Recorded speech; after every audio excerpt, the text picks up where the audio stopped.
મારું નામ યોગેશ ઉદાણી એડવોકેટ છું. રાજકોટમાં છેલ્લા 35 વર્ષથી ફોજદારી પ્રેક્ટિસ કરું છું. રાજકોટ કોર્ટમાં બાર અને બેન્ચની એકતા જળવાવી જોઈએ.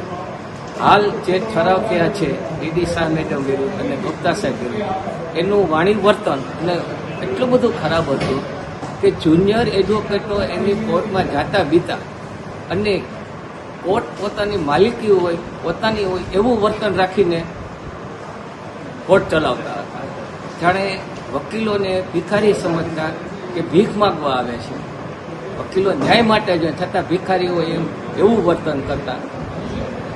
હાલ બાર એસોસિએશને આ ઠરાવ કરેલો છે કે એનો કોર્ટનો બહિષ્કાર, પણ વકીલો અમારા જે છે જુનિયરો પીડિતો એની માગણી એવું છે કે આ બંને જજો પાસેથી સંપૂર્ણ ચાર્જ લઈ ત્યાં સુધી રાખવાનું છે.